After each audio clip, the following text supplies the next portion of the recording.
वीतराग प्रभु महावीर को वंदन। मेरे अंतस श्रद्धेय आचार्य प्रवर, आपके श्री चरणों में वंदन। पूज्य प्रवर, आज आपकी अनुशासना के 11 वर्ष पूर्ण हो रहे हैं। इन 11 वर्षों में आपके सानिध्य में मैंने बहुत कुछ सीखा, बहुत कुछ पाया। आपको अनेक रूपों में मैंने पाया, अनेक विशेषताएं आप में पाई। सबसे महत्वपूर्ण विशेषता जो मैंने देखी वो है आपका संकल्प बल, आपका दृढ़ संकल्प।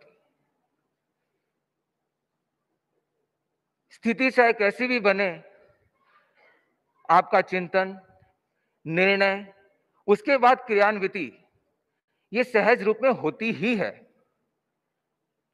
इसका सबसे बड़ा अगर मैं उदाहरण अगर सामने देखा जाए तो वो है अहिंसा यात्रा। पूज्य प्रवर,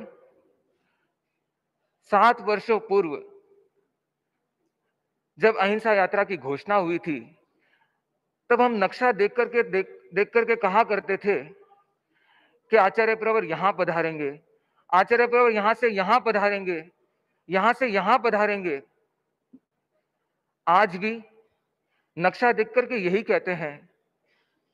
बस समय बदला है, समय के साथ वो फ्यूचर पास्ट में बदल गया। नक्शा को देख करके हम कहते हैं आचार्य प्रवर यहां भी पधार गए, आचार्य प्रवर यहां भी पधार गए, आचार्य प्रवर यहां भी पधार गए। अर्थात जहां जहां आपने जो जो घोषणाएं की, प्राय उसे पूर्ण करने का प्रयास किया।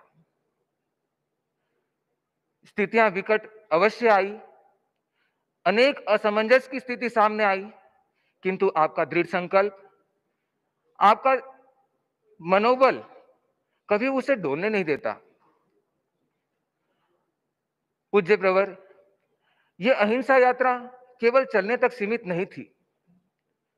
चलने के साथ साथ अनेक उपलब्धियां इसके साथ जुड़ी है। चाहे परिवारों की सार संभाल की दृष्टि से देखा जाए, चाहे जिन शासन की प्रभावना की दृष्टि से देखा जाए। मैं तेरापन समाज की बात करूं तो तेरापंथ के ऐसे अनेकों अनेक परिवार ऐसे हैं जिन्होंने कभी आचार्यों के दर्शन नहीं किए। ऐसी नई पीढ़ी के अनेक बच्चे हैं जो संस्कारों से बहुत दूर थे। अनेक व्यक्ति ऐसे हैं जो धर्म से बहुत दूर थे। पूज्य प्रवर, आपकी इस यात्रा ने उन्हें बहुत कुछ सिखाया। तेरापन धर्म संघ के ऐसे अनेक परिवार जुड़े, अनेक परिवारों की श्रद्धा और सुदृढ़ हुई, उनके बच्चों में और संस्कार संस्कार जागृत हुए।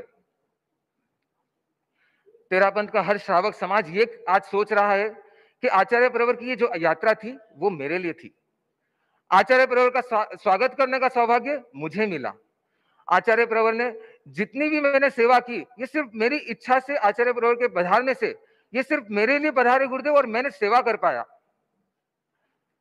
मैं कह सकता हूं कि तेरापंथ के परिवारों की श्रद्धा उनके आने वाली पीढ़ियों तक और सुदृढ़ हो गई है, उनकी नींव और मजबूत हो गई है। केवल तेरापंथ ही नहीं, मैं जैन धर्म की बात करूं, जिन शासन की बात करूं, तो जिन शासन के ऐसे अनेक श्रावक श्राविकाएं हैं जो पूज्य प्रवर के स्वागत करने के उत्सुक रहते।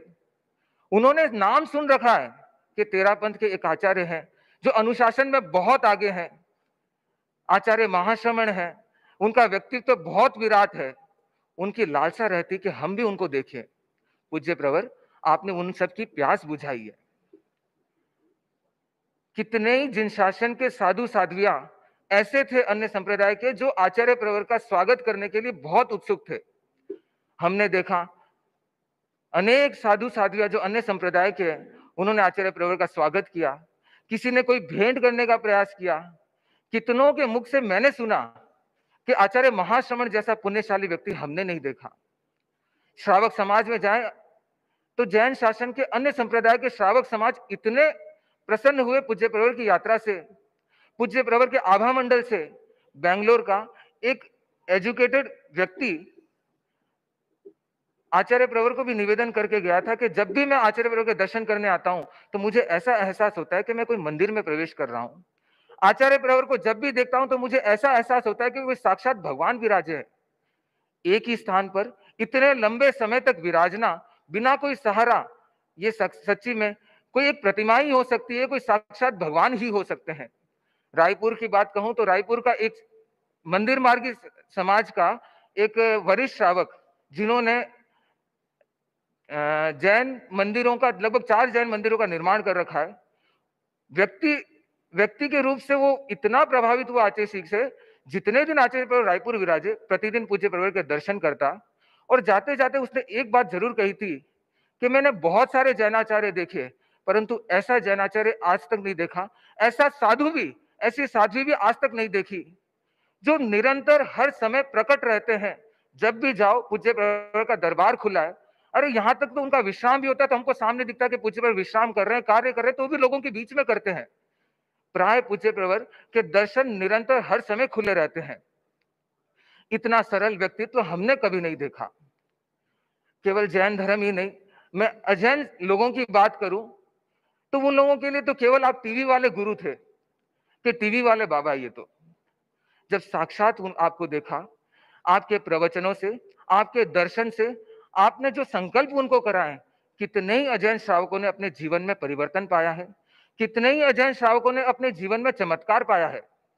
पूज्य प्रवर रायपुर का एक भाई अजैन है, कभी आचार्य को देखा नहीं, केवल शहर में जो पोस्टर लगे थे उसको देख करके आचार्य प्रवर के पास आया, आकर के दर्शन किया, गया। थोड़ी देर भी भीड़ में वापस आ गया, थोड़ी देर भी वापस भीड़ में आ गया। मेरे को लगा ये इसको हुआ क्या है, तो मैंने जाकर के उससे पूछा, आपने जब एक बार दर्शन कर लिया है तो दूसरों को अवसर दीजिए। तो वो मेरे को एक ही बात अपनी भावना से कहता है कि मुनि जी आप मेरे को बताओ, मैं जब भी यहां से बाहर जा रहा हूं मेरे आंखों से आंसू निकल रहे हैं, आप देखो मेरे हाथ धूज रहे हैं, मेरे दिल धड़क रहा है, मेरे को समझ नहीं आ रहा हुआ क्या है। बस मन यही कह रहा है कि मैं पूज्य प्रवर के सामने खड़ा रहूं, पूज्य प्रवर के सामने खड़ा रहूं। मैं रायपुर सिटी में 2 बार जाके आ गया, मेरा वहां मन नहीं लगा। वो होटल चलाता है, बोला मेरा काम में बिल्कुल मन नहीं लगा, मैं वापस आ गया। पूज्य प्रवर आप जितने दिन रायपुर विराजे, वो निरंतर अधिकतर समय आपके सानिध्य में रहा और यहां तक कि उसने गुरुधारणा भी स्वीकार की। पूज्य प्रवर और कोई नहीं, निरंतर आपकी सेवा में एक स्टाफ रहता है मोहन, उसके जीवन का बहुत बड़ा चमत्कार। उसके बालक की कुछ वर्षों पूर्व आवाज चली गई थी, वो चिंतित हुआ, 24 घंटे तक उसका बालक बोल नहीं रहा था। आचार्य प्रवर से मंगल पाठ सुना, इतना बड़ा चमत्कार। आचार्य प्रवर ने जो मंत्र दिया, केवल मंगल पाठ सुनने से और उस मंत्र के जाप से कुछ ही मिनटों में वो बोलने लग गया। उनके लिए तो आप साक्षात भगवान हो। उन्होंने स्वीकार किया और आज वो दर्शन करने भी यहाँ आया। ऐसी अनेकों घटनाओं का साक्षी रहने का सौभाग्य मुझे मिलता है। गुरुदेव, ये अहिंसा यात्रा अनेक उपलब्धियों के साथ पूर्ण हो रही है और मुझे विश्वास है कि जिस प्रकार आपने भारत की 3 दिशाओं को पवित्र और पावन किया है, चौथी दिशा को भी आप पूर्ण रूप से पावन करेंगे। आपका स्वास्थ्य निरामय रहे, आपके प्रति बहुत बहुत मंगल कामना। और अंत में मेरे लिए यही निवेदन करना चाहता हूं पूज्य प्रवर, वैक्सीन का बहुत बोलबाला चल रहा है कि वैक्सीन लगानी चाहिए, पर वैक्सीन के लिए मैं व्यक्तिगत रूप से तो कहता हूं शायद इसकी इतनी अपेक्षा न भी हो, परंतु गुरु कृपा रूपी वैक्सीन की बहुत अपेक्षा है। ज्यादा नहीं गुरुदेव, महीने में 1 या 2 डोज गुरु कृपा के वैक्सीन के सबको मिलते रहे, मुझे विशेष रूप से मिलते रहे, ये आशा करूंगा। सैनिटाइजर के लिए कहे तो आपका प्रेरणा रूपी सैनिटाइजर मेरे कषाय रूपी बैक्टीरिया को सदा दूर रखे तथा बाहर की दुनिया से क्वारंटाइन होकर के सदा सदा आपके हृदय में मैं बसा रहूं। इन्हीं भावनाओं के साथ ओम अरहम।